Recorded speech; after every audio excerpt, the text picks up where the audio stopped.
축덕과 추갈못이 함께 즐기는 방송 축덕숙덕 118번째 이야기 시작합니다. 와우. 안녕하십니까. 손흥민 선수가 또 쓰러졌습니다. 네. 다행히 큰 부상은 아니라고 하는데 한일전에는 출전할 수 있을지는 일단 주말을 봐야 될 것 같습니다. 주말 경기에 나온다면 뭐 한일전에서 뛸 수 있는 몸 상태는 되는 것으로 보이겠죠. 하지만 또 먼 장거리 여행을 해야 되고 과연 구단에서 허락해 줄지는 좀 더 두고 봐야 될 것 같습니다. 어쨌든 10년 만에 한일전을 앞둔 벤투 감독은 조금 답답한 부분도 있고 불안한 부분도 있고 6월 월드컵 2차 예선 앞두고 유일한 평가전이잖아요. 네. 유일한 기회다라고 했죠. 때문에 굉장히 중요한 경기이기도 한데 오늘 축덕에서는 오랜만에 대표팀 이야기 나눠보겠습니다. 안녕하십니까, 주영민입니다. 안녕하세요, 주시은입니다. 안녕하세요, 박진영입니다. 안녕하세요, 하성룡입니다. 오늘 녹음 직전에 따끈따끈한 네. 몇 가지 소식들이 들어와 있습니다. 일단 황희찬 선수는 차출이 불가하다고 보도자료 예, 대한축구협회에서 연락이 방금 왔고, 공지를 띄웠죠.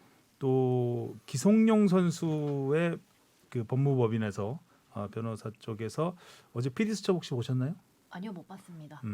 저도 하이라이트 짧게만 좀 봤는데 좀 그쪽 그런 건 말할 변호사 필요 측- 없습니다. 하이라이트 보시면 그냥 그렇게 알고 계시고 경기 보던 습관이 하이라이트 보던 습관이. 경기보다 네. 야, 프로그램을 그 드라마도 하이라이트로 보시네요. 짤로 봐야죠. 네. 그럼 하루에 얼마 뭐 TV 할애하는 시간은 많지 않겠군요. 하이라이트에 하려는 시간이 많겠네요. 그렇죠. 네. 인생의 겉핥기입니다. 오늘. 하이라이트의 하이라이트 네. 할애하는. 일단 이 내용은 뭐 잠시 후에 좀 더 알아보기로 하고 일단 PD 수첩을 본 저의 소감을 말씀드리면 허술했다. 취재가 가장 중요한 그 폭로자와 그 중재하려고 했던 그분을 취재하지 않았다. 그 부분이 사실 저희가 취재하면서 가장 중요한 포인트를 뽑았던 부분인데 그쪽을 배제하면 PD 수첩 같은 방송이 나오죠. 뭐 개인적인 그 구체적인 거에 대한 옳고 그름을 떠나서 일단은 취재에 좀 허술함이 있었다라고 말씀을 드리고 싶고요. 일단 진행을 좀 빨리 해보겠습니다. 네. 자, 먼저 댓글부터 볼까요? 축덕 토토부터 볼까요? 네, 축덕톡토 결과 주시은 1등! 1위. 예! 근데 뭐 반타작이에요. 네? 막 그렇게 엄청 많이. 한 개 맞히신 분이 할 말은 아닌 것 같습니다. 정리가 안 되는데 어디 나와 있어요? 정리된 게? 제가 3경기 맞췄고요. 주영민 선배님이 2경기, 그리고 정찬 선배가 2경기, 진영이가 1경기 맞췄습니다. 야. 작가. 역시 네. 6학년 2반 맞추더니 2경기 맞추는 거예요. 그래서 여기 댓글에 나와 있잖아요. 네. 친절한 혜민님이 뽕 작가님, 장염에 의해 떨어진 컨디션이 아직 회복이 안 됐나요? 회복 안 될 걸요. 불치병일 수도 있습니다. 어떻게 한 항상 경기를 컨디션이 6시에 있습니다. 네? 한 경기를 다운. 맞췄습니다. 잠을 안 자야 돼, 뽕 작가는. 또 우리 축덕 친구 6학년 2반 축덕 친구도 거의 뭐 결석하는 날이 없네요. 함께 토토를 개근 했는데 상태고. 이 친구도 2경기를 맞췄네요. 아, 진영이보다 낫네요. 그러니까요. 축하드립니다. 그래도 저도 위안을 얻을 부분이 하나 있습니다. 띠용띠님도 함께 하셨는데 띠용띠님은 다 틀리셨어요. 이렇게 맞추기가 어려운 거예요. 한 경기 맞춰도 이렇게 감사한 마음으로. 네. 못 맞추시는 건 능력이에요. 한 개 맞추기가 더 어렵지 않나요? 그렇죠. 지난주 말 경기가 또 좀 의외로 승부가 네. 좀 갈리거나 갈리지 않는 경우가 좀 있어서 무승부가 또 꽤 무승부가 많았죠. 좀 있었고 3경기나 무승부가 있었기 때문에 맞추기가 쉽지 않았죠. 맞아요. 예.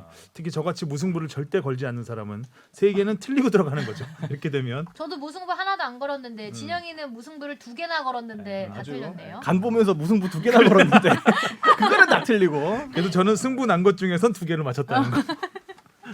네, 아주 흥미진진한 축덕톡톡였고요. 네. 동네양 원투님이 잘 들었습니다라고 댓글 남겨주셨고요. 어류러님이 기성용 선수 관련해서 중립성을 잃은 방송인 것 같습니다. 폭로자들을 이미 거짓말쟁이로 규정해놓고 기성용 선수를 피해자인 것처럼 안타까워하는 게 너무 느껴지는 기성용 선수를 옹호해주기 위한 내용으로 느껴집니다. 아직 진실이 뭔지 모르는 상황이고 기자님들이 취재한 내용도 딱히 새로울 것 없었는데 무엇을 근거로 그렇게 기성용 선수는 결백한데 억울하게 당했다는 듯이 방송하신 건지 모르겠습니다. 이렇게 들으셨군요. 들을 수도 있겠죠. 네, 네. 지지난 방송에 대한 댓글이었죠. 네. 딱히 새로울 게 없었다라고 말씀을 하셨는데 말씀을 못 드렸던 거지 저희가 이제 그렇죠. 취재해서 했던 내용은 많이 알고 있었는데 그 내용에 대해서 이제 오픈. 오늘 기성용 측 그 법률 대리인이 보도자료를 통해서 낸 내용이 포함이 좀 일부 돼 있습니다.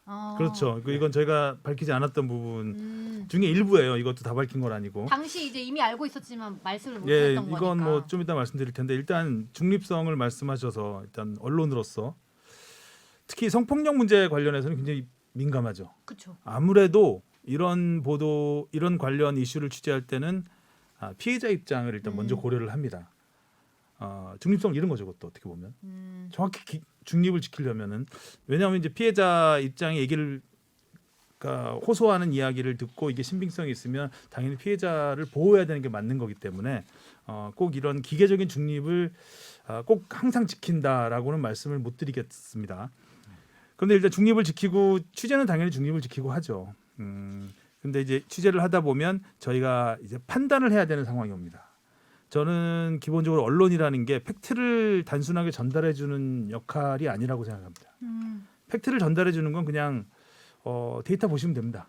데이터 보시고 그냥 팩트 읽으시면 되는데 그걸 해석해 주는 게 언론의 역할이라고 생각을 하고 그래서 언론의 능력은 팩트를 찾아내고 확인하는 게 가장 먼저겠죠. 그리고 전 더 중요한 것이 그 팩트를 해석하는 통찰력이라고 봅니다. 그래서 그 판단을 잘해서 좀 친절하게 전달해 주는 게 언론의 역할이라고 생각을 하는데 그런 부분이었던 것 같습니다. 지지난 방송은 그 기성용이라는 이슈가 일주일 동안 계속 이어지면서 저희가 계속 취재를 하고 취합을 하고 판단을 어느 정도 해서 그리고 축덕 쑥덕이라는 이 팟캐이기 때문에 지상파에서는 하지 못하는 얘기도 좀 했었죠. 사실 네. 했습니다. 좀 친절하기 위해서 저희가 좀 더 뉴스에서는 하지 않았던 이야기들도 하다 보니 아무래도 이렇게 보셨을 수도 있겠다라는 생각을 했어요. 네. 근데 뭐 저희가 기성용 선수를 결백하다는 전제로 한 건 절대 아니고 그리고 폭로자가 거짓말쟁이라고 전제한 것도 절대 아니라는 거는 네. 진짜 목을 내놓고 말씀을 드리겠고 어제 PD 수첩 얘기 잠깐 했었는데 네. 어제 PD 수첩에서 나온 얘기가 사실 지금까지 뭐 거의 다 알던 내용이죠. 네. 딱히 뭐 새로웠던 거 있습니까? 하이라이트 봤으니 알 리가 없겠죠. 저는 근데 이제 기사 헤드라인 같은 거 봤었는데 이제 특히 SNS에 막 인사이트 이런 곳에서 좀 자극적으로 제목을 달잖아요. 네, 좀 막 불필요하게 막 맞습니다. 표현한 부분이 좀 있는 것 같아요. 있죠. 좀 보는데도 사실 이게 불쾌하고 네. 피곤해지는 게 있어서 불편하고 막 이렇게까지 방송에 내보낼 필요가 있나? 물론 이제 저는 뭐 개인적으로 그런 생각이 들었습니다. 그리고 그렇게 자극적인 부분이 진실을 가리는데 정말 중요한 부분이 근거가 될지는 모르겠습니다. 자꾸 그 부분을 많이 얘기를 해요. 제가 지난 방송에서도 굉장히 보도자료가 자극적이었고 좀 놀랬죠. 예, 처음 이렇게 봤을 때 자극적으로 놀랐어요. 하면 공분이 일어날 거라고 생각했는지 모르겠지만 저는 굉장히 그 보도자료를 보면서도 좀 이건 좀 이런 자료는 처음 봤다라는 생각이 들 정도로 했는데 어쨌든 PD 수첩에서 있었던 내용에서 딱히 하성룡 기자가 봤을 때는 짚을 만한 내용이 있었나요? 기존에 거의 다 나왔던 내용들이고요. 일단은 기존에 나왔던 내용에다가 피해자들의 증언이 직접 좀 더 나왔다는 거 그리고 그쪽 피해자 폭로자 측 법률 대리인이 그동안에 증거라고 생각했던 부분이 뭐 두세 가지가 있을 것 같습니다. 여러 가지 있을 수 있고요. 그 중에 한 가지를 어제 이제 깠어요. 근데 깠는데 그거에 대한 것도 저희는 알고는 있었어요. 그 부분에 근데 대해서. 그 뒤가 또 있거든요. 근데 그 거기는 다음 얘기를 안 과정이 했어요. 얘기가 안 돼 있어요. 그 다음 과정이 좀 중요한 팩트. 그 다음 과정을 알려면은 그 아까 말씀드렸던 중재하려고 했던 그분을 취재를 해야 돼요. 근데 그게 빠져 있었다는 네. 거죠. 그게 빠져 있고 딱 피해 폭로자 측이 주장하는 부분만 실렸던 부분. 그래서 그 부분에 대해서 오늘 기성용 측 법률 대리인이 그 부분에 대해서 좀 반박을 하고 이 사람들의 그 신뢰 그러니까 이 보도 자료의 내용은 PD 수첩에서 보도했던 내용들 거기서 나왔던 녹취들의 내용의 신빙성에 의문을 제기하는 보도 자료 내용입니다. 그리고 그거를 좀 뒷받침해주는 증거들을 음성 녹취를 직접 언론사에 다 뿌렸어요. 그래서 아마 오늘 보도가 저녁이면 다 보도가 되지 않을까 건데, 싶네요. 예. 그래서 저도 뭐 이거는 오늘은 뭐 어떤 해석을 한다 이런 부분보다는 보도자료가 방금 1시간 전에 나온 따끈따끈한 보도자료 내용이고 어떤 내용을 좀 보도자료에 언급했는지 전문이 다 알려지진 않을 거예요. 그중에서 핵심적인 포인트 몇 가지만 좀 말씀을 드릴 건데요. 자, 보도자료 나온 내용 중에 이거는 어제 PD수첩에서 기성용 측 법률 대리인이 한 내용이에요.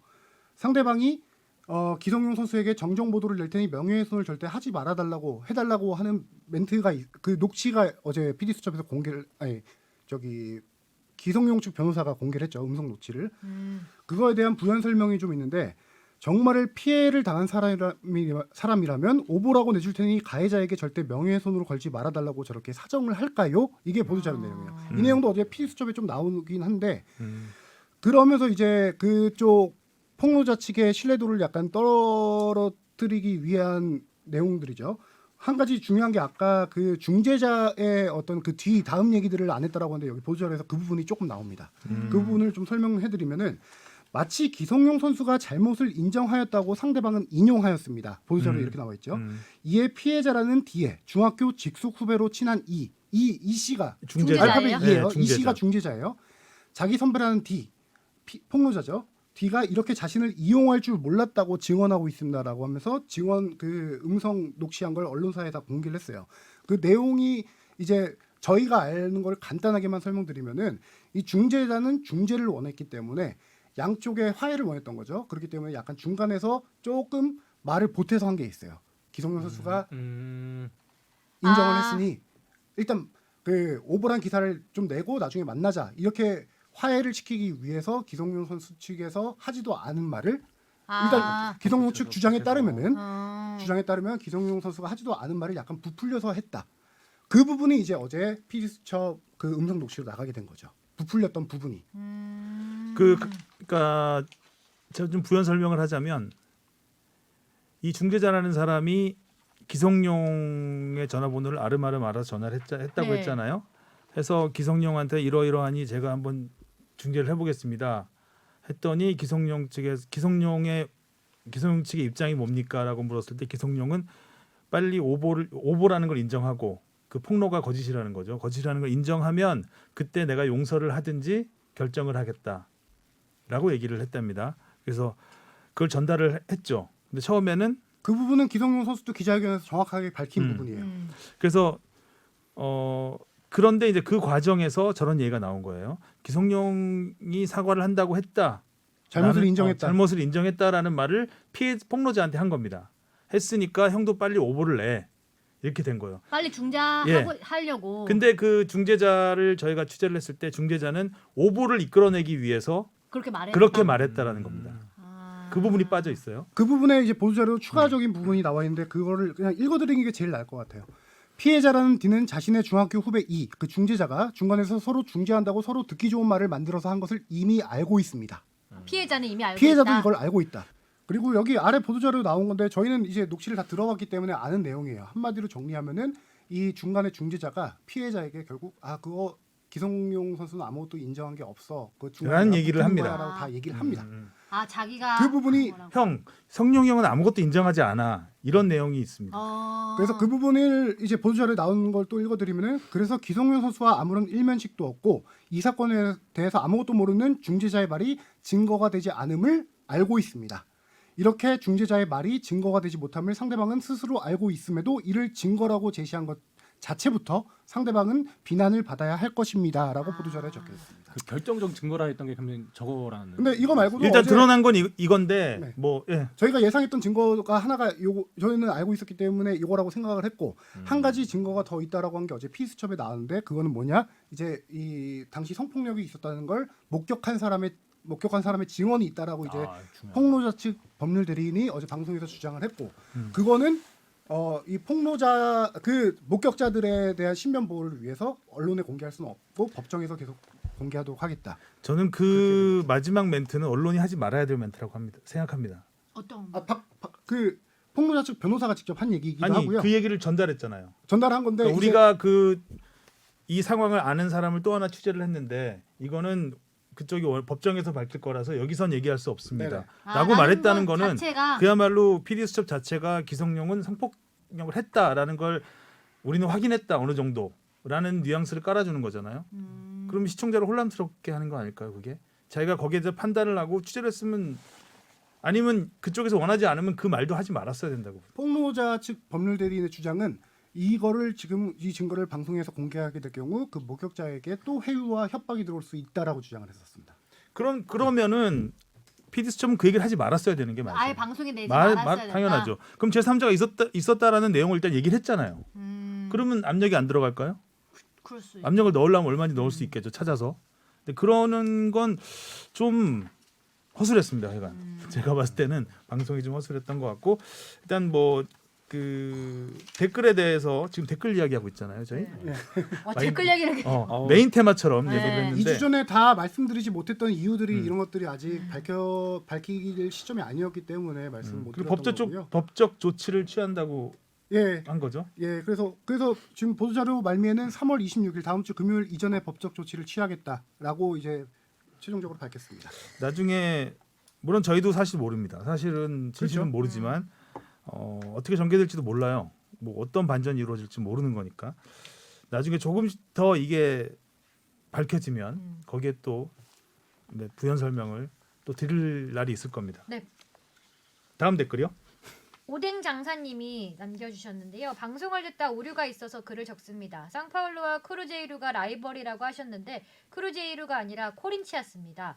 크루제이루는 상파울루에서 차 타고 600km를 가야 하는 벨로 오리존치에 있는 팀입니다. 대댓글로 샤방가이님이 네 맞습니다. 네, 사과하셔야겠네요. 맞습니다. 사과해야죠. 근데 사과는 이거는 여기서- 제가 대신해 드릴까요? 아니야. 이거는 대신 사과해드리겠습니다. 제가 사과해야죠. 사과해야 되는데 제가 미리 틀릴 수도 있을 걸 예측을 하고 지난 방송에서 기억이 맞는지 모르겠는데라는 얘기를 했습니다. 그러니까 틀릴 수도 있다라는 걸 오늘의 퀴즈 같은 느낌이죠. 약간 밑밥을 좀 맞을까요, 깔았는데 틀릴까요?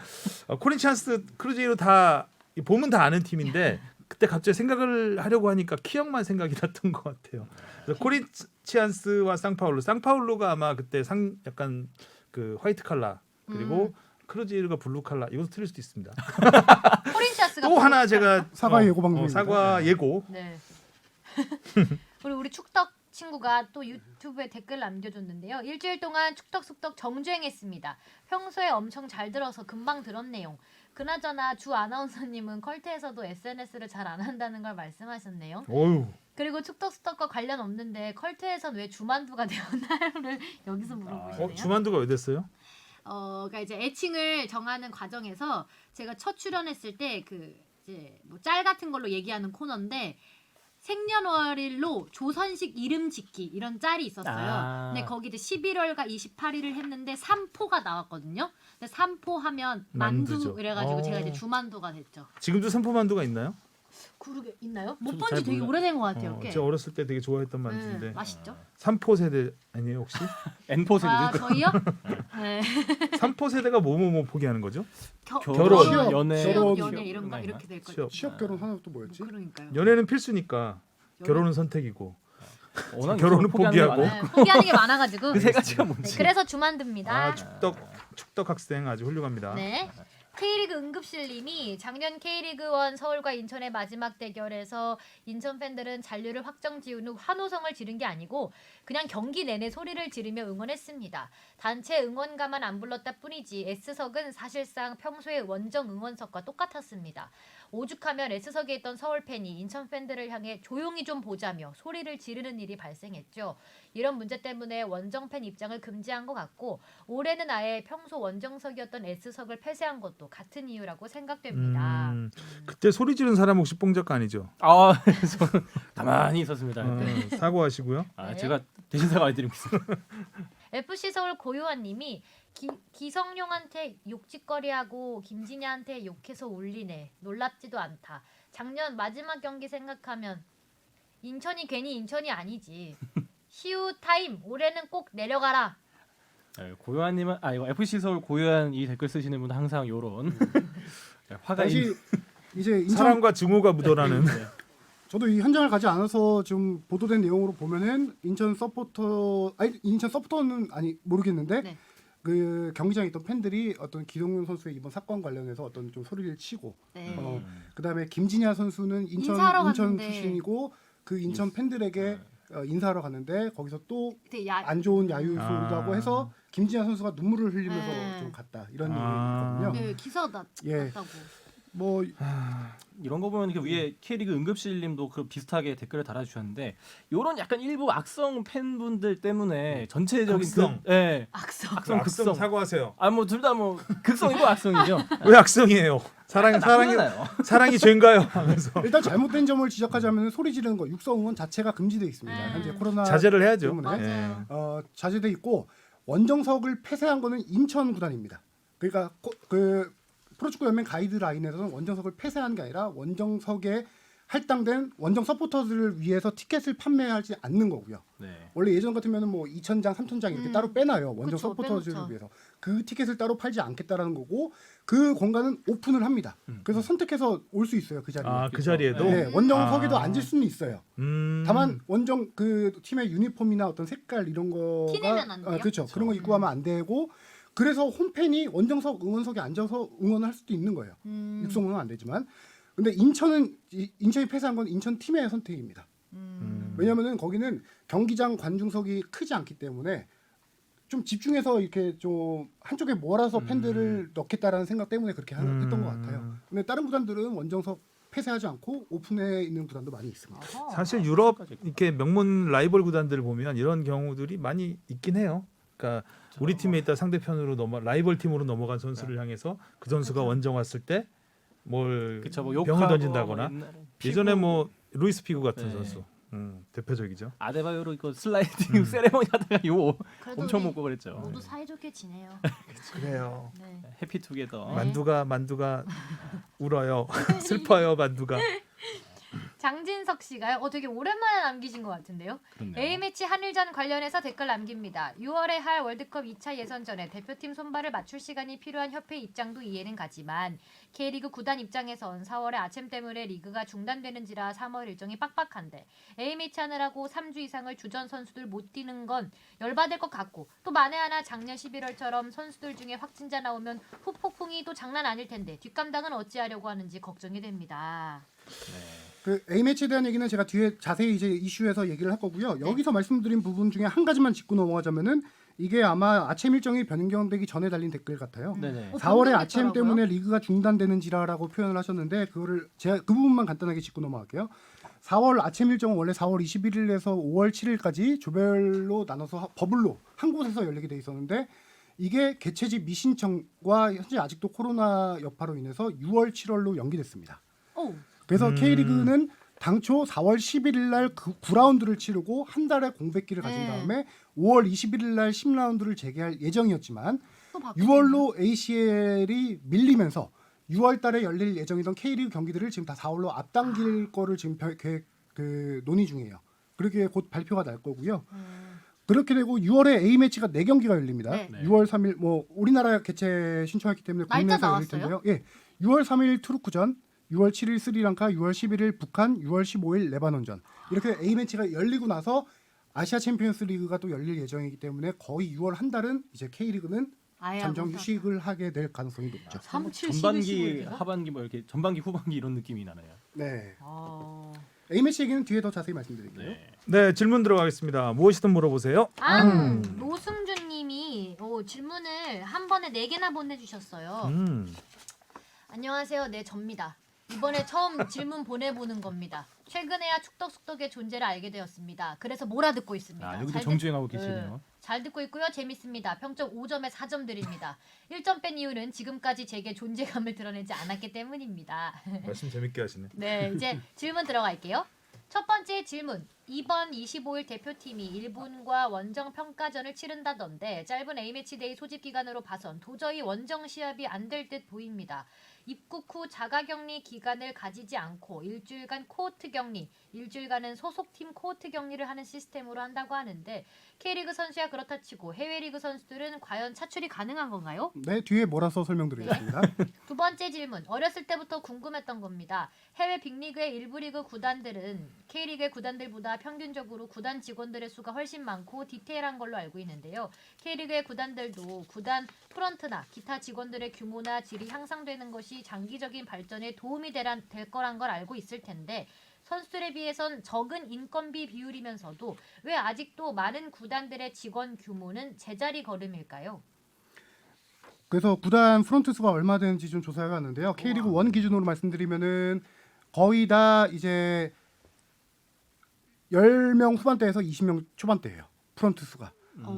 강원이 많진 않네요, 진짜. 가장 적은 적죠. 데가 굉장히 적죠. 1부 리그 중에서 가장 적은 데가 광주가 12명이고요. 가장 많은 게 서울이 37명인데 서울은 조금 특수성이 있습니다. GS 구단 배구, GS 칼텍스 배구단하고 같이 운영을 하기 때문에 축구와 배구단 그 프런트가 같이 통합되어 있어서 37명으로 가장 많고요. 그다음에 주요 팀들 말씀드리면 전북 20명, 울산 21명, 포항 21명, 그다음에 인천이 많네요. 28명입니다. 많다. 그래서 수원도 19명. 이거는 제가 이제 100% 정확하다라는 말씀은 못 드리고 연맹에서 K리그 구단 프런트 연락처가 연락처. 있어요. 연락망. 그 연락망에 있는 걸 제가 한 뭐 명씩 더 늘어났을 생각하거든요. 수도 있고 예. 더 빠졌을 수도 있고. 올해 기준이긴 하기 때문에 현재 뭐 플러스 마이너스가 있을 수는 있어요. 근데 대략 이 정도 선 유지될 것 같고요. 그다음에 제가 간단하게 2개 팀 정도만 해외 팀을 조사해 봤는데 맨유입니다. 맨유는 2013년에 프런트 수가 661명이었습니다.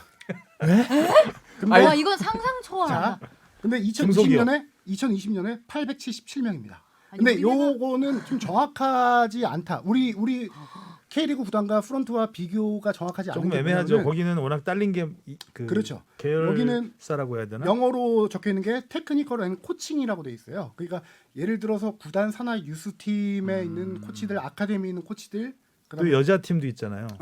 그런 것까지 다 합친 수가 그 테크니컬 앤 코칭만 176명이에요.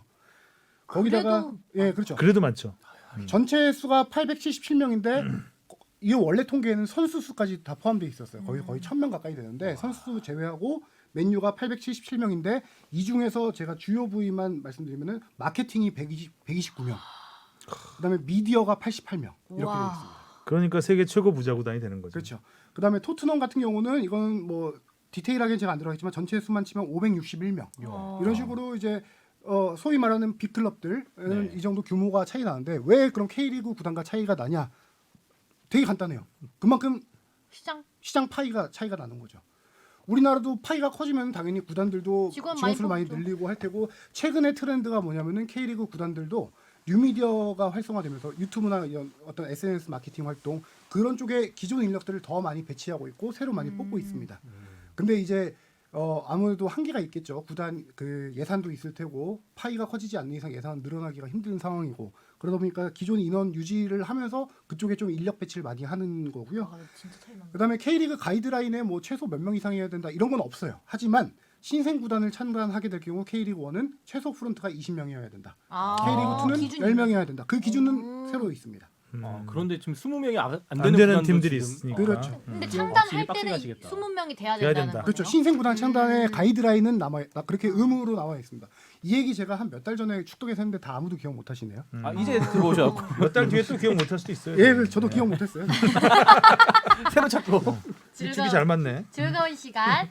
자, 세 번째 질문입니다. 백승호 선수와 수원 구단과의 갈등의 골이 깊어질 대로 깊어진 것 같은데 이미 독일 생활을 정리했다고 봐야 할 백승호 선수는 일단 뛰어야 올림픽 대표팀에서 뛸 수 있을 테고 상무라는 선택지를 위해서라도 국내에서 하루빨리 뛰어야 할 텐데 합의서의 디테일은 일반인이 알기 어렵겠지만 아무리 봐도 백승호 선수 측의 행보가 이해가 가질 않습니다. 공개될 수 있는 선에서 최근의 동향을 알려주세요. 이것도 간단하게 말씀드릴게요. 수원과 협상은 사실상 결렬됐다라고 수원이 공식 선언을 했습니다. 그 이유는 수원은 어떤 그 입단 협상 이전에 이루어져야 될 거는 백승호 사과. 측의 진정성 있는 사과와 당시에 합의서를 위반했다라는 사실관계 확인을 원했는데 백승호 측은 또 그러지 않다라고 반대 주장을 하고 있고요. 그래서 사실상 협상은 결렬된 상태고 그래서 지금 최근에 또 다른 구단과 백승호 선수가 입단 협상을 벌이고 있는 걸로 알고 있어요. 근데 도의적인 문제가 되지 법적으로 문제되지 않습니다. 다른 구단에 들어가는 게요. 왜냐하면은 일단은 뭐 민사소송으로 손해배상 수원이 예를 들어 3억 지원금을 다시 배tal하라. 받아야 된다라는 민사소송 들어가면 그 법률적 해석은 모르겠어요. 그쪽에서 판단이 되겠죠. 별개의 하지만 문제라 이거죠. 선수 등록, 선수 그 이적하는 문제는 현재 백승호 선수의 소속은 다름슈타트입니다. 모든 권리를 다름슈타트가 갖고 있어요. 당시 수원 구단이 이 선수가 미성년일 때 맺었던 계약이에요. 합의서. 그거는 피파에서 공식적으로 인정하지 않습니다. 아. 제 서드 파티라고 해가지고요. 이 선수에 대한 모든 권리는 한 개 구단만 갖고 있어야 된다.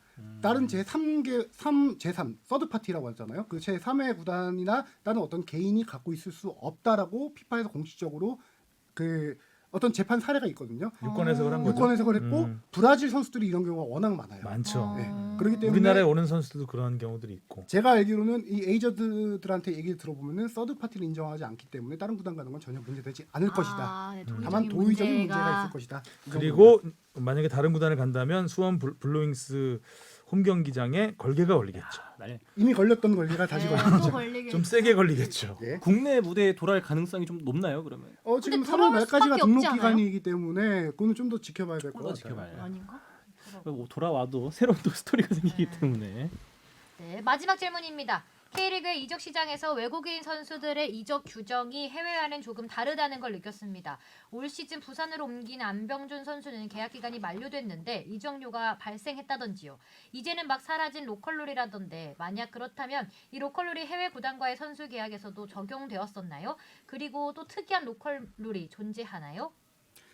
네, 그 안병준 선수가 이번에 부산으로 이적할 때 이적료가 발생한 게 사실입니다. 이 선수가 FA임에도 이적료가 발생했던 이유 설명드리면은 그 이적 규정에 FA가 된 외국인 선수에 대한 이적료라는 규정이 있어요. K리그 구단이 해외 클럽에 이적료를 지불하고 영입한 외국인 선수는 계약 기간이 만료된 후에도 K리그 다른 구단으로 갈 경우 원 소속 구단의 이적료를 청구할 수 있다. 이런 규정인데 로컬 룰이 맞아요. 이거는 왜 이런 규정을 만들었냐라고 하면은 K리그 팀이 이 선수를 해외에 이적료를 주고 영입했어요. 근데 이 선수가 그 팀은 성공이냐 실패냐 이런 위험 부담을 안고 이적료를 지불한 거죠. 네. 그 위험 부담에 대한 일종의 보상이 필요하다라는 당시의 얘기가 있어서 이런 규정을 만들었던 거예요. 근데 이적료가 없다라고 하면 이 선수가 성공했으면은 더 다른 팀에서 더 웃돈을 주고 FA가 된 선수를 그냥 데려갈 수 있으니까 원 소속 팀을 좀 보호해 주자는 취지였는데 이게 이제 국제 축구계 표준과 맞지 않다라는 판단이 내려져서 2020년에 이 제도가 폐지됐습니다. 하지만 안병준 선수는 그 전에 영입된 선수라서 이 규정을 적용받아서 이번에 그렇게 입단을 하게 된 거였고요. 앞으로 발생하는 외국인 선수 이후에 입단한 선수들은 이적료를 주고 왔더라도 이제 이적료 없이 다른 팀으로 FA가 되면 갈 수가 있는 상황입니다. 네, 신문 읽어주는 남자 오늘 하성룡이었습니다. 힘드실 것 같아요. 오늘 제가 거친 숨을 몰아쉬면서 제가 좀 이따 취재가 있어가지고 시간이 지금 오늘 딱 빨리 끝내야 돼서 가서 지금 오늘 속사포 랩으로 신문 읽어주는 남자 안 하려고 했는데 오늘 칼럼이에요, 거의. 네, 그래서 아까 뭐 다른 로컬 룰이 있냐라고 말씀하신 거는 제가 로컬 룰한 3-4가지 조사해봤는데 한 가지만 설명드리면은 예전에 다 얘기했던 거예요. 다득점? 연봉을 1원이라도 더 주는 팀으로 이적해야 되는 선수 권리 그쵸. 권리 침해되는 강제 이적 제도예요. 근데 이것도 지금 이건 폐지되지 않았어요. 있어요. A라는 선수가 B 팀에서 예를 들어 구단 간에 합의가 되는데 그 새로운 팀에서 연봉을 1원이라도 더 주면은 그 선수의 동의 없이 가도 되는 규정. 이거에 대해서는 계속 천반양론인데 아직 폐지는 안 됐고, 예, 이거는 뭐 더 높은 연봉이 보장되지 않으면 선수가 이적을 거부할 수 있다라고 반대로 해석도 되기 때문에 이거는 뭐 아직 그 양쪽의 의견이 좀 계속 엇갈리고 있죠. 자 고생하셨습니다. 이제 한일전 얘기해야 돼요. 자 이제 2탄 이제 이슈 2절 끝나고 포커스. 3절 이상하게 이 녹화 생기는 날만 계속 뭐 바쁜 일이 생기는 거예요. 그러니까요. 뽕 다른 날이 작가의 장날이라고. 제목 딴 거 정한 거 있어요? 이거 없어. 한일전 명단 발표를 오늘 가셔야 될 것 같습니다. 제목은 그거였습니다. 네. 오늘 잠을 푹 잤나 봐요. 스스로 반성하겠습니다. 선배님은 저렇게 고생하시는데. 날로 먹고 있는 뽕 작가였고요. 아우 따가워라. 10년 만입니다. 한일전 반갑습니다 일단. 하지만 그러니까 우려도 평가전은 큽니다. 10년 만이에요. 평가전은 우리가 동아시아컵에서 붙었기 때문에. 그렇죠. 예, 평가전. 평가전은. 예전에는 매년 했죠. 1년에 2번 한 적도 정기전 있었고. 막 이런 거 있었죠. 1년에 2번 한 적도 있었고.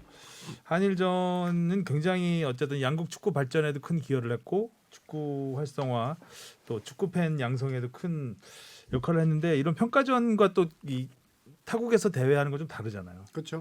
한국과 일본 오가면서 하는 뭐 이름도 많죠. 도쿄 대첩도 있고 삿포로 참사도 있고 그렇죠. 워낙 스토리가 많은데. 뭐 평가전 아니었지만 예. 그 경우는 예.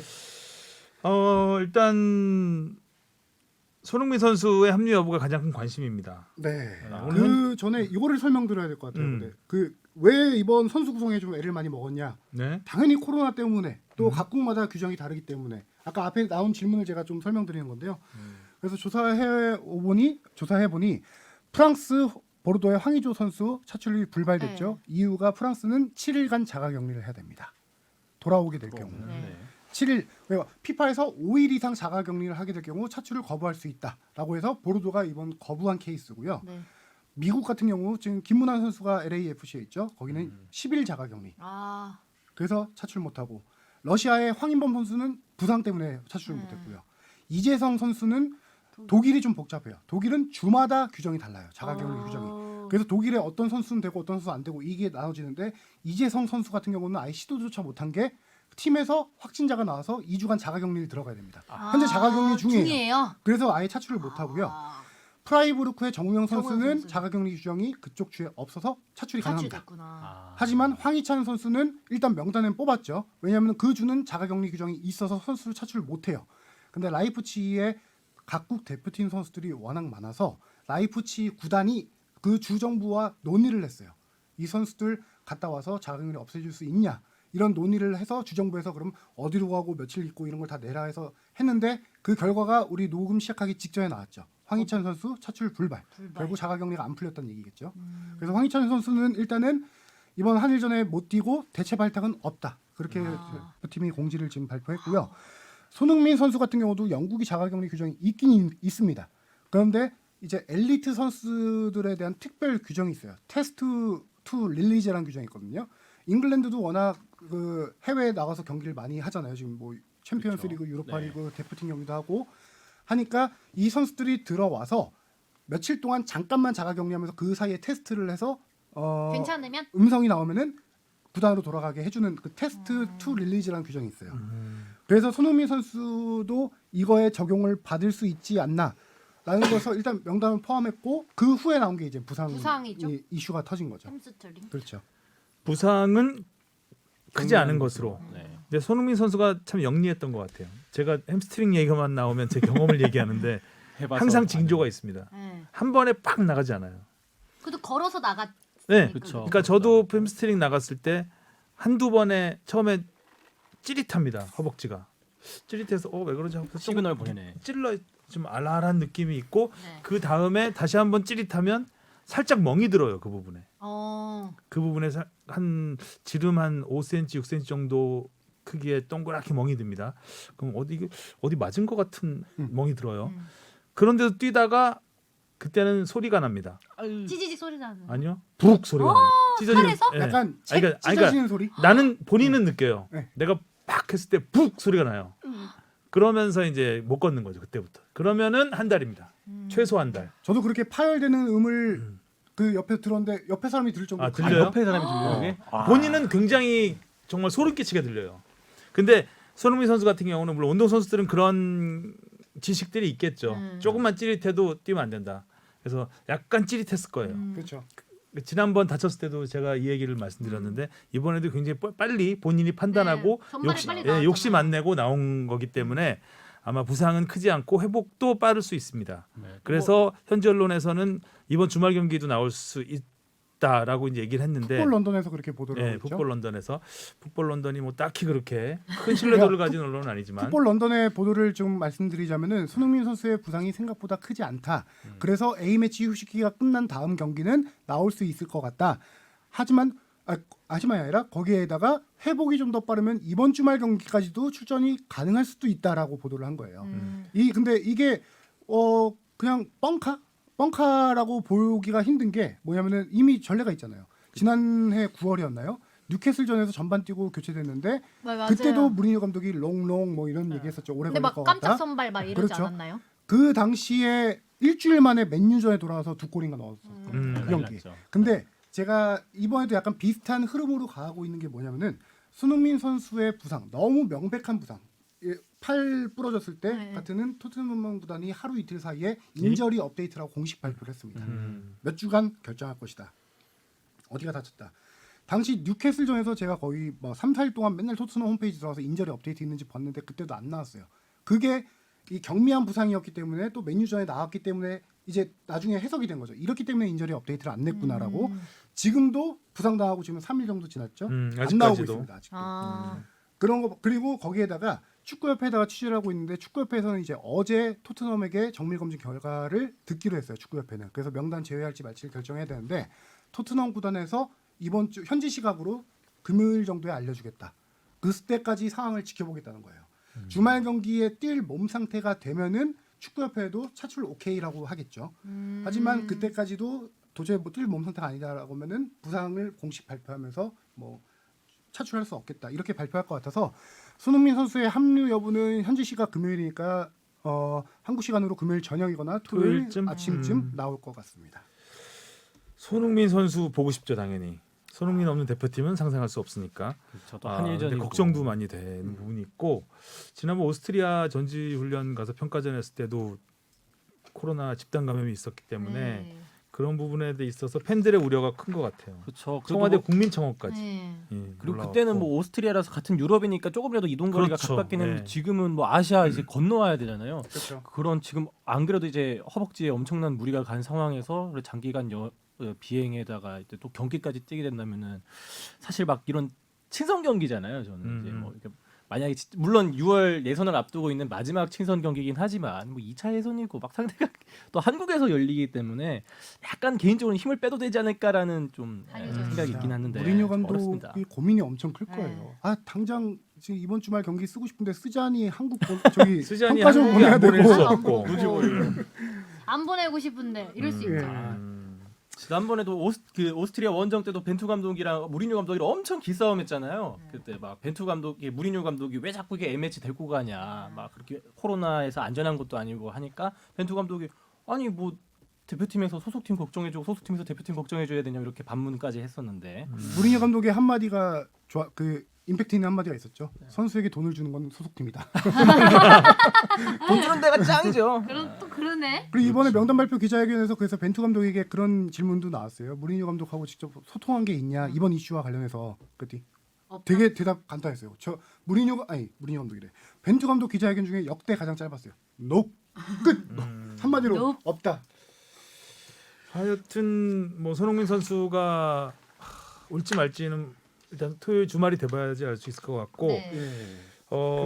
일단 대표팀 구성을 보면 좀 네. 특이하죠. 일단 국내파가 굉장히 많을 수밖에 없는 상황인데 네. 울산이 6명, 전북이 한 명도 없다는 게 조금 의외입니다. 네. 그래서 제가 여기 관전 포인트라고 몇 개 좀 정리해 왔는데 홍명보 전무 시절에 사이가 안 좋았나요? 그럴 리가 이렇게 없죠. 한번 네. 그래서 방금 말씀하신 지금 울산 대세, 전북은 전무 이런 상황인데 14명의 K리거 중 6명이 울산이고요. 그다음에 의외로 서울이 3명, 서울 수원 FC가 2명, 강원이 1명, 광주 1명, 경남 1명. 전북이 1명도 없는 게 되게 특이한 상황이에요. 제가 그래서 이걸 한번 좀 따져봤더니 2020년 그냥 지난해 오스트리아 원정 갔을 때만 해도 손준호, 이주영 선수 2명이 있었어요. 아. 거기에다가 전북은 항상 거의 베스트 11의 절반 가까이 대표팀에 간다라고 할 정도로 그렇죠. 전북 스쿼드가 최강희 좋았잖아요. 감독 시절에는 뭐 대표팀 스쿼드였죠. 거의. 그렇죠. 해외파가 오지 못한 동아시아컵 대회만 하더라도 김승대, 손준호, 문선민, 한승규, 권경원, 김진수 6명이었어요. 그 정도로 엄청 많았는데 이번이 전북이 한 명도 없는 게 몇 년 만인가 제가 쫙 옛날 리스트까지 돌아가서 보니까 2017년 9월 25일 신태용 감독 시절 러시아와 모로코 유럽 친선 경기 유럽 평가전 네, 때 전북이 한 전북이 명이 한 명도 없었다. 없었어요. 이유가 뭔지 아십니까? 당시 해외파로 100% 구성했습니다. 아. 명단을. 아우. 그래야 없는 건데. 명단을 해외파로만 구성해서 그래야 K리거가 한 없었던 명도 건데. 발탁되지 않았어요. 이번엔 K리그 선수들이 이렇게, 이렇게 많은데도 많은데. 전북이 그렇죠. 없다. 그래서 이 2017년까지만 내려가고 더 이상 안 내려갔어요. 일단 나와서 거의 2년 6개월, 3년 2017년 9월이면 3년 6개월 정도 되죠. 3년 6개월 만에 이제 K리거 전북 선수가 한 명도 없는 대표팀인데 이유야 워낙 다 뻔하죠. 전북이 지금 선수들을 다 국가대표급 선수들을 해외 큰 돈 받고 좀 팔았잖아요.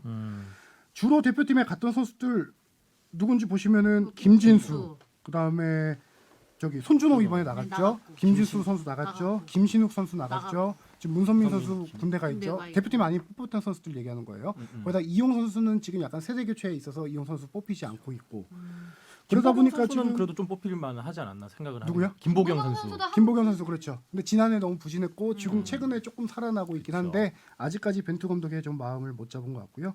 거기다가 김민재, 이재성, 김신욱 다 전북대 대표팀에 활약했던 선수들인데 다 해외 나가 있으니까. 근데 진짜 이게 이례적인 게 뭐 다른 나라로 치면은 뭐 독일 대표팀 뽑았는데 뮌헨 선수 없는 거고 스페인 대표팀 뽑았는데 뭐 바르사나 레알 마드리드 선수 없는 거니까. 그래서 막 그런 말 또 우승의 기운이 전북으로 간다 이런 아니, 말도 최근 있더라고요. 경기 흐름도 그렇고 하지만 갑자기. 벌써 기운이 막 왔다 갔다 해요. 하지만 반면 이거에 대한 신기합니다. 조금 전북도 생각해봐야 될 게 우리 팀이 이만큼 많이 이제 그 메인 선수들 국가대표급 선수들이 많이 없어졌구나. 없다. 아니면은 또 지금 전북의 주축 선수들 보면 거의 다 30대 초중반이에요. 맞아 네. 올드하신 네. 느낌이죠. 한 2, 3년 안에 확실한 세대 교체가 좀 이루어야 되지 않을까. 전북 같은 경우는 예전만 하더라도 젊은 선수들을 많이 영입해서 그 선수를 키워서 국가대표급으로 키우는 팀이기도 했어요. 근데 지금 최근에 젊은 선수들 영입이 좀 많이 없어요. 없죠. 많이 시도는 했는데 보장되어 있는 선수들이 그렇죠. 많이 될것 많이 같아요. 밀렸어요. 그래서 전북도 세대 교체가 많이 필요하지 않을까 이번 명단 보면서 좀 많이 그런 울산 생각을 하게 진짜 됐고요. 반면 울산 6명, 이동준, 윤빛가람에다가 뭐 조현우 선수, 김태환 선수 워낙 많죠.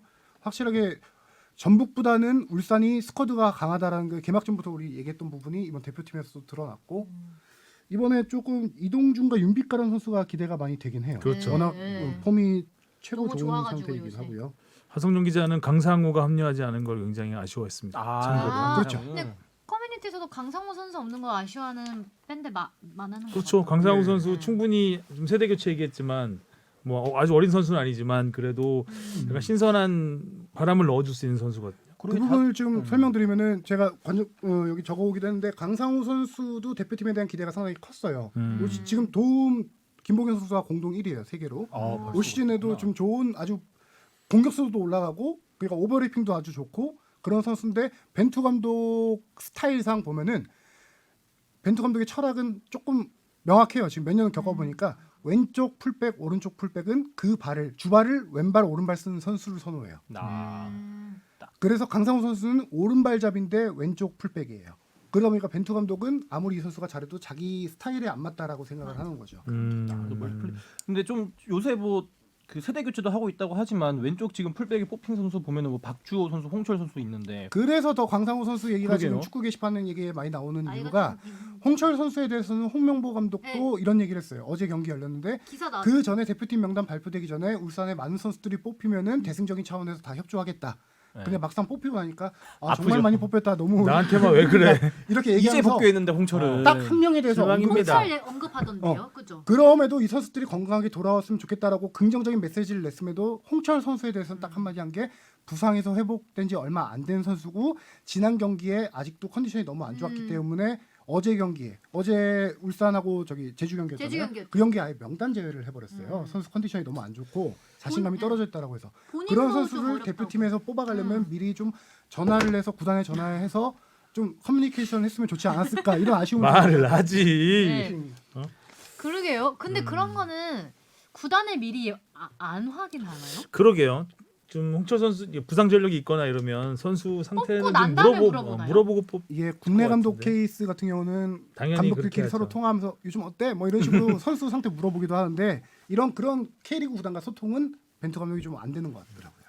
근데 이번 같은 경우에는 더더군다나 해외파 선수들을 많이 못 부르고 주로 그렇죠. K리그 선수들로만 구성을 해야 됐으면은 한 번쯤 전화 한 통화는 그러니까요. 해서 되지 않았나라는 생각이 드네요. 그래서 이번에 되게 특이한 케이스가 K리그 구단들이 대표팀에 누가 발탁되면은 되게 반기면서 SNS에 누가 대표팀 발탁 이렇게 그쵸. 올리고 자랑스러우니까 언론에다가 영상 인터뷰라든가 어떤 어떤 것 텍스트라도 같은데? 소감을 발표합니다. 대표팀 차출된 소감을 구단에서 각자 다 릴리즈를 해요.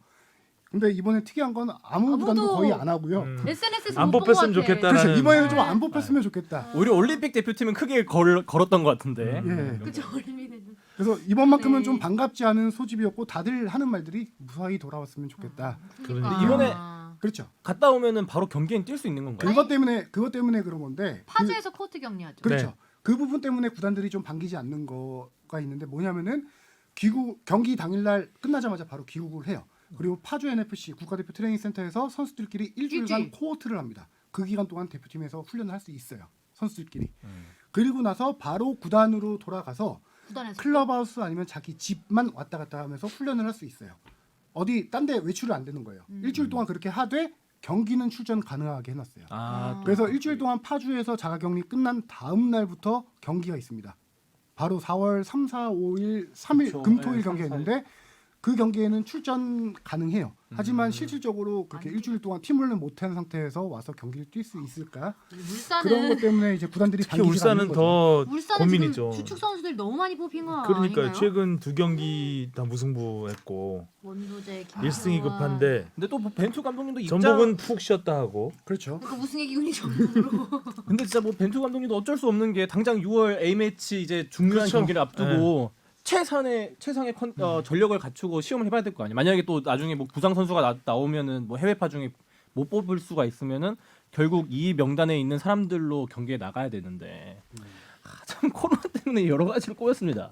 근데 왜 최상이 하필 몸 상태 확실하지 않은 홍철이냐 이거죠. 네. 그렇죠. 전화 한번 하셨으면은. 그러니까 그러니까 오늘의 그리고- 교훈 전화 한번 하자.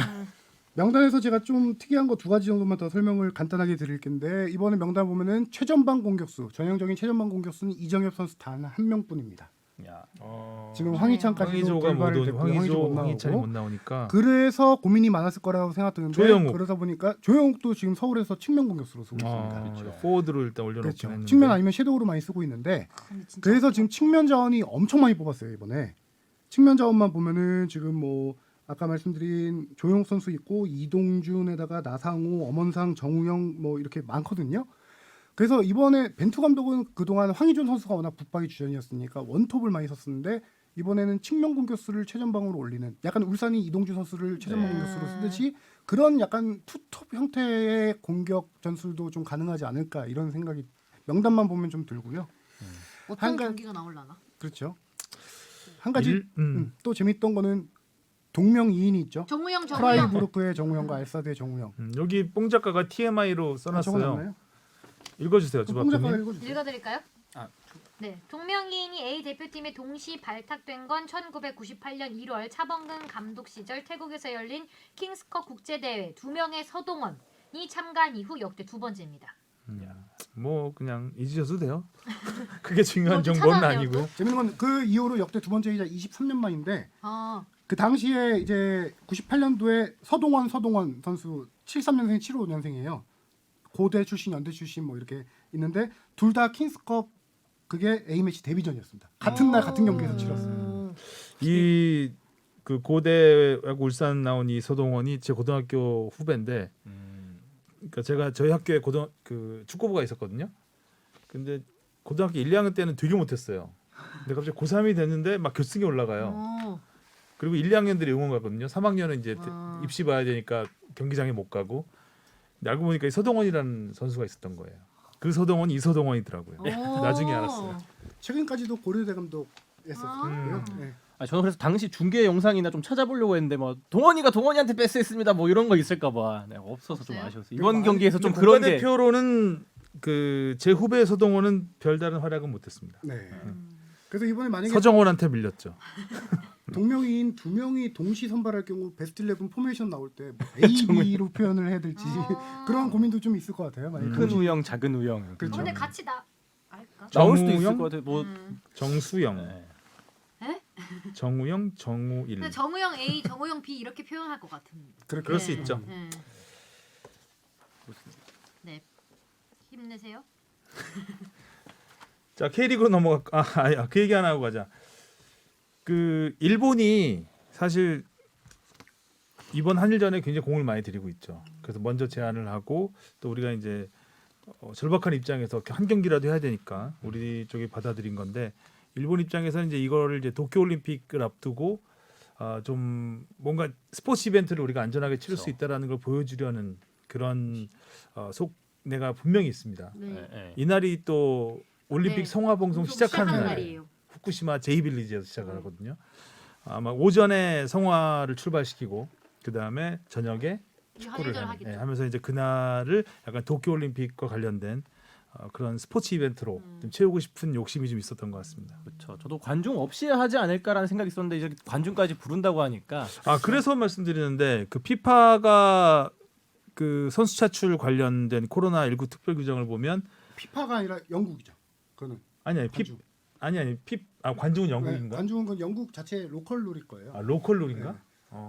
어찌 됐든 무관중 둘 중에 하나 사과를 하겠네. 그러니까 무관중일 경우에요. 그러니까 자가격리가 5일 미만이어야 된다는 거는 이제 당연한 것이고, 그 다음에 그 경기가 무관중 경기일 때 선수를 차출해야 된다라는 거거든요. 근데 지금 일본이 유관중으로 하겠다는 거잖아요. 그렇죠. 한일전이요? 아 그게 한일전을. 영국 규정이 맞을 수밖에 없는 게 테스트 투 릴리즈에 있는 속해 있는 규정이에요. 근데 뭐 어디 규정인지는 중요하지 않아요. 제가 말하는 거는 한일전은 유관중으로 하려고 한다. 한일전을 유관중으로 한다고 하기 때문에 이 규정에 토트넘이 적용을 받는다는 거죠.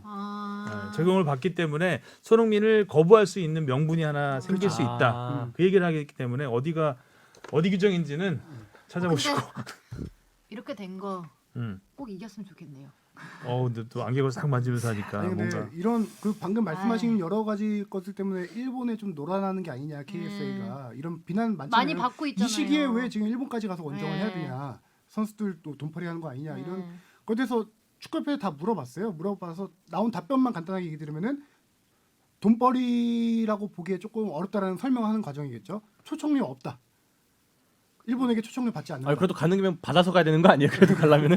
거기서 여기서 나오는 KSA가 광고료도 없고. 수익은 중계권료뿐이다. 어. 중계권료뿐인데 거기서 이제 선수들 해외파 선수들이나 우리나라 선수들 다 비즈니스 타고 이동하거든요. 그 비즈니스 항공료를 하면은 크게 남지 않는다. 이런 아니 답변을 기왕 했고 가는 몰라 거 돈 안 받고 가지. 받는다니까 더 좀 약간 오히려 이상한데. 호구 잡히는 거 같지. 일본에서 제공받는 더 거는 놀아나는 것 같은데. 돈이라도 받아야 될 것 같은데. 그러니까요. 일본에서 받는 지원은 체제비, 그 숙박비만 뭐 거의 스위트룸이라도 잡아줘야 될 것 같은데. 에이, 그러게 말입니다. 무조건 이겨야 될 것 같아. 지면은 욕 먹는데 또 혹시나 막 또 이렇게 방역 지침에서 어긋나는 게 있으면은 시간이 많이 지났는데 빨리 끝내야 될 것 같습니다. 그렇죠. 자, K리그가 K리그 남았네. 간단히 속사포 랩으로 정리해 주시죠. 지금 되게 간단하게 해야 되는 거죠. 네. 네. 하우사이더 시간이다. 하우사이더 시간.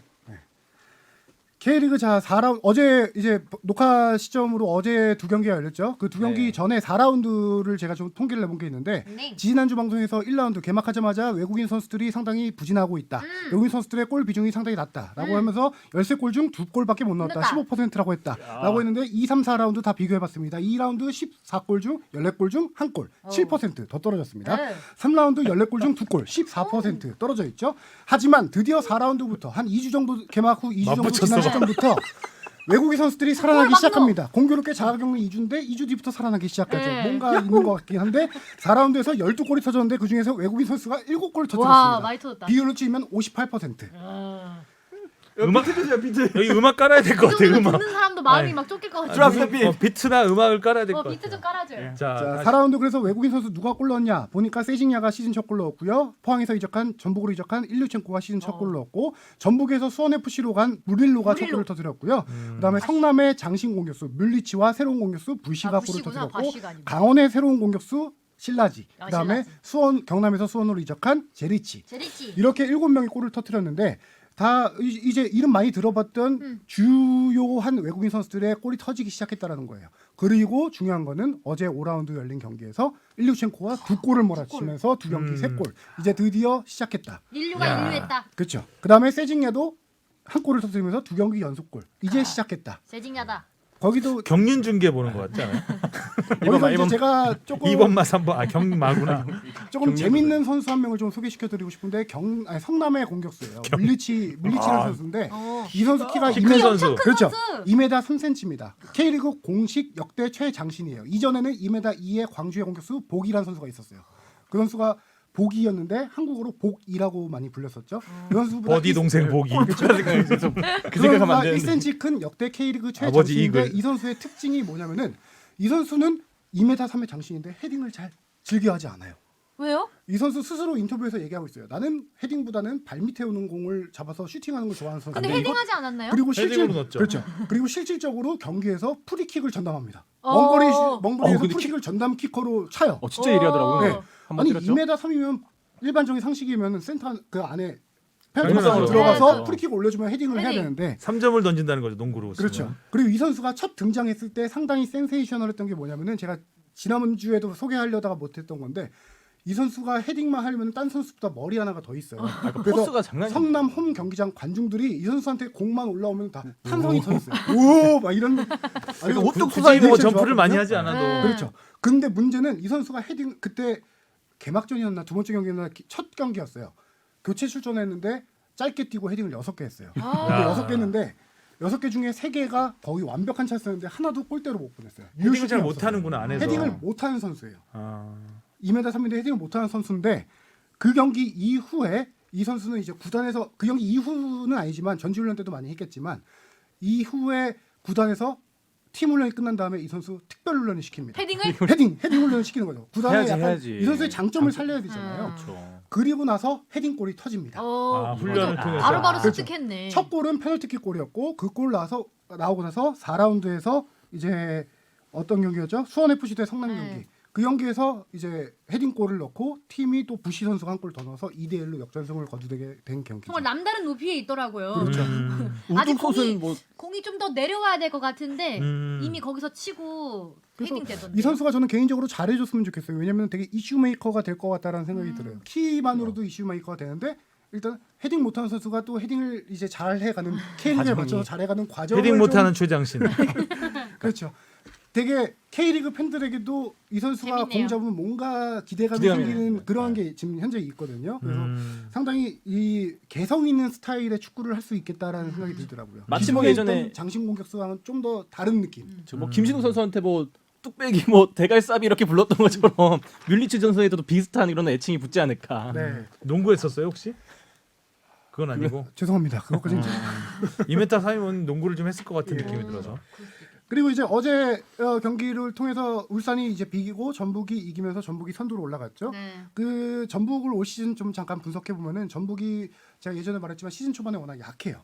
그 그쵸. 약했던 거를 이제 후반 교체 카드로 해서 후반에 조금 억지로 골 넣어서 이겨가는 과정이었다 이렇게 설명했는데 그거를 조금 통계로 분석해 봤는데 어제 경기 제외하고 터졌던 4라운드까지 서였던 7골 중에 모든 골들이 다 후반에 터졌습니다. 전반에 한 그쵸. 골도 못 넣었었어요. 4경기 동안. 거기다가 7골 중에 한 골 빼고는 6골을 자책골이 2골이 있습니다. 아, 네, 그쵸. 자책골 맞아요. 2골 빼고 한 골 빼고 나머지 골들은 다 후반에 교체 투입된 선수들이 골을 넣었었어요. 그러니까 지금 전북이 약간 4라운드까지는 화공이라 경기당 2골 이상 넣겠다. 화려하고 화끈한 공격을 하겠다. 화공을 내세웠지만 오히려 약간 팬들을 화나게 하는 화공이 아니었나 약간 생각이 들었는데 다른 데를 짚히네. 어제 경기에서 제대로 이제 네. 폭발을 시작했죠. 재밌는 그거는 이제 일류첸코와 김보경의 대표팀 역할이 뽑힐까봐 초반에 좀 움츠렸나? 살였나? 큰 필요한 그림을 그런 큰 그림을 감독님. 그렇게 어제 큰 그림을. 김보경 선수가 후반으로 교체 투입돼서 2도움을 기록했죠. 네. 일류첸코의 골을 다 도왔는데 김보경 선수가 들어가면서 확실하게 경기가 달라졌어요. 거기에 그렇죠. 뭐 대지를 가르는 뭐 반대편 패스가 워낙 패스 같은 것도 좋던데요? 많이 그렇죠. 있었고. 그래서 김보경이 이제 1라운드 서울전에서 도움 1개 기록했고 3라운드 강원전에서 한 골 넣었고 어제 대구전에서 이제 이동하면서 도움 1위까지 올라갔고 김보경의 부활이 이제 화공에 불을 지피는 또 일류첸코가 골 터지기 시작한 게 화공의 시작이 아닐까. 결국 지금 5경기에서 10골 넣어서 김상식 감독은 경기당 2골 이상 넣겠다라는 약속은 어떻게든 지키고 있는 상황이 되는. 저는 뭐 역시 지난 전북이다. 주말까지 해서 화공 축구가 뭐라고 느꼈냐면은 저는 이제 제일 처음에 그 공격수 3명 김승대, 뭐 일류첸코, 구스타보까지 있잖아요. 이 선수를 어떻게 쓸까 생각했더니 세 선수를 다 쓰더라고요. 그러니까 한 뭐 이렇게 공격이 좀 안 풀린다 싶을 때 후반전에 다 넣어 그냥. 왜냐면 이게 화공이구나. 전반에 구스타포가 혼자 원톱으로 나가든 일류첸코가 원톱으로 나가든 할 때 경기력이 안 좋아요. 거기에 수비가 집중돼. 근데 후반에 일류첸코나 구스타포를 냈둔 상태에서 그 나머지 외국인 선수 한 명을 넣어서 약간 수비를 분산시키면서 공격이 풀려요. 거기에다가 조금 더 상대가 힘이 빠질 때 라인 브레이커 김승대 선수를 투입해서 뒷공간을 침투하는. 그래서 전북이 후반에 골을 넣어서 결정하는 이런 패턴이 계속 이어지고 있거든요. 근데 어제는 전반에 골이 처음으로 나왔습니다. 전북 골이. 사실 그것도 좀 운이 좀 많이 그렇죠. 따랐죠. 대구 골키퍼의 문- 수비 실책이죠. 네, 공을- 골키퍼의 수비. 크로스를 제대로 못 잡은 걸 흘러나온 걸 넣었으니까요. 야. 약간 실수가 있었죠. 야, 자 K리그 얘기 잘 들었습니다. 래퍼 신문 읽어주는 하성룡이었습니다. 조만간 쇼미더머니 나가신다고. 갈수록 늘어요 랩이.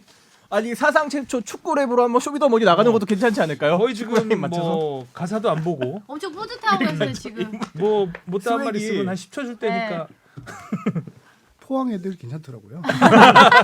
포항의 타시와 크베시치가 괜찮더라고요. 오늘 밤 경기 있는데 한번 기대해 보겠습니다.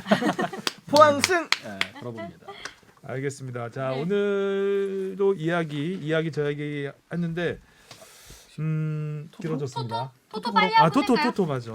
아, 6라운드 주말 경기 갈까요? 또 이 네. 경기하고 저희 한일전이 이제 때문에 아, 이제 예. 쉬기 때문에 자, 토토. 제주 대 광주입니다. 저 제주. 제주 제주 잘하더라고 이번에 네, 잘해요. 그 울산 경기 보니까. 빨리 제주가 해. 좋아요. 제주, 제주 다 제주인가요? 네. 네. 전북 대 수원 FC. 전북 전북, 저도 전북 안전하게 가야 돼요. 왜 무승부 안 하고? 그러니까. 오늘 한번 맞춰보려고 좀 기를 쓰고 해보겠습니다. 성남 대 포항. 무승부 한번 해보자. 뽕 작가가 안 하니까 내가 해야 되겠어. 성남 대 포항? 네 무승부. 포항, 저도 포항. 강원 대 인천. 여기 무승부. 강원, 나도 무승부 해보고 싶다. 강원. 저도 강원. 이 수원 대 서울. 무승부, 서울. 서울. 무승부, 그럼 제가 수원 할게요. 대구 대 울산. 울산입니다. 울산. 울산이죠. 울산, 알겠습니다. 축덕 토토 다음 주 결과 기대해 보겠고요. 네. 자 수고하셨습니다. 다음 주에 그리고 네. 네. 오늘 저녁 메뉴는 만두로. 네.